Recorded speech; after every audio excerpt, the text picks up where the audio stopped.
दोस्तों नमस्कार। जैसा कि हम सब जानते हैं कि जिंदगी की किताब में कुछ पन्ने ऐसे होते हैं जो पूरी तरह लिखे भी नहीं जाते और जल भी जाते हैं, पर उनकी खुशबू, उनकी राख और उनके शब्द हमेशा दिल के किसी कोने में जिंदा रहते हैं और दर्द देते रहते हैं और दर्द पड़ते रहते हैं, किसी सूर की तरह चुभते रहते हैं। आज मैं आपको सुनाने जा रहा हूँ एक ऐसी ही अधूरी मगर अनकही मोहब्बत की कहानी, अधजले पन्ने। एक ऐसी प्रेम कथा जिसमें वक्त ने शब्दों को चुराया लेकिन एहसासों को नहीं मिटा पाया। दोस्तों, मैं हूँ नंदलाल भारती, कहानी का तो आइए सुनते हैं मेरी पिटारी की एक और कहानी, अधजले पन्ने। मूसलाधार बरसात, पक्का मकान, छत के नाम पर लोहे के गार्डर के ऊपर माटी, बस कुछ नहीं। बरसात के पानी का बेरोक अंदर जारी था। दुख और चिंता, ऊपर से कड़कती बिजली के डर से सूरज दादा का कलेजा मुंह में आ रहा था। सूरज दादा छाता लगाए खंडहर में घर में अपनी किस्मत की किताब के जले पन्ने बाँचने को मजबूर थे। सुरजू दादा का परिवार अमीर तो नहीं था, खैर कामेरी दुनिया के लोगों को धर्म और धर्म के ठेकेदारों ने कहाँ अमीर बनने लायक छोड़ा है। सुरजू दादा के नाम पर कुछ पुरखों की जमीन बची थी, वही उनके परिवार के जीने खाने का आसरा थी। सुरजू दादा के दो बेटों राजकरण और रामकरण थे। उनकी पत्नी धनराजी घरेलू काम काजी सभ्य महिला थी। बड़ा बेटा रामकरण लिखने पढ़ने लायक, स्कूली शिक्षा प्राप्त कर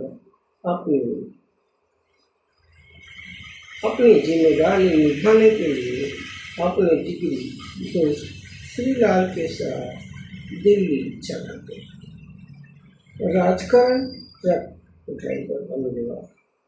श्रीलाल किसी वकील के दफ्तर में नौकरी कर लिए। सुरजू दादा के नाम अब दिल्ली शहर से मनी ऑर्डर आने लगा था। राजकरण और रामकरण का ब्याह होना भी हो गया था।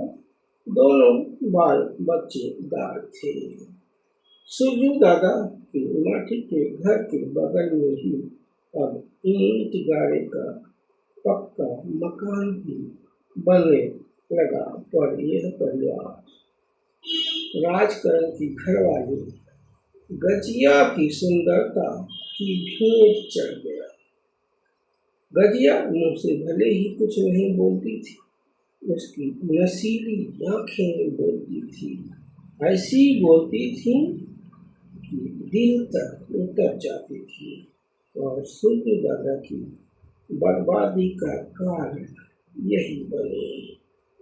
सुंदर अल्हड़ मस्त गजिया की आंखों की अदा गांव के अच्छी कदकाठी के ठाकुर मनकेंद्र सिंह के दिल में उतर गई और बोलती ही आंखों वाली गजिया ठाकुर की प्यार में फंस गई।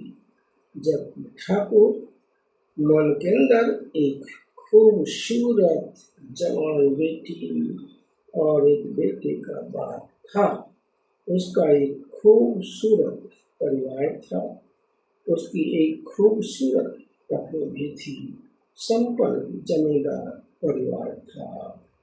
गजिया रूपवती तो थी, पर उसकी बोलती आंखें और भी सुंदर थी। गजिया भी फूल जैसे दो मासूम छोटे छोटे बच्चों की माथी पर उसके पांव फिसल गए। रजिया की आंखों के नशे में मनकेंद्र सिंह ऐसा डूबा कि फिर उतरियाने की उसे नहीं सूझी। मान सम्मान सब खूंटी पर टंग गए। कहते हैं भूख न देखे जूठा भात, नींद न देखे टूटी खाट, इश्क न देखे जात कुजात। यही किया मनकेंद्र सिंह ने रजिया के इश्क में बौरा कर। शुरुआत में कभी कभी आते जाते दोनों खेत की मेड़ों पर मिलते। खेतों की मेड़ों से गुजरते गुजरते मिलते बतियाते रजिया के देह की गंध और आँखों की नशा ठाकुर के दिलो दिमाग में बस गई। दोनों खेत के मेड़ों से मिलते मिलते मक्के के खेतों, अरहर के खेतों, गन्ने के खेतों, पेड़ की झुरमुटों में भी प्रेम की पतंगे खिली करने लगे। प्रेम की पतंगे उड़ाने लगे। प्रेम की डोरें ढीली करने लगे। रामकरण दिल्ली की सब्जी में रामकरण यानी रजिया का पति दिल्ली की सब्जी मंडी में अपना रोजी रोजगार कर रहा था। घर में नशीली आंखों वाली रजिया अपने बूढ़ी सास ससुर और दो छोटे छोटे बच्चों के साथ रहती थी। राजकरण और रामकरण दोनों भाई बराबर 4-6 महीने में गाँव आते जाते थे। राजकरण का परिवार उसके साथ रहता था और आना जाना बराबर था। राजकरण को गाँव की सोधी खुशबू से अथाह लगाव भी था।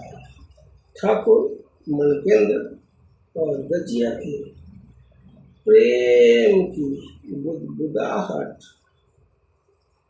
दहकर दूर दूर तक सुनाई देने लगी थी।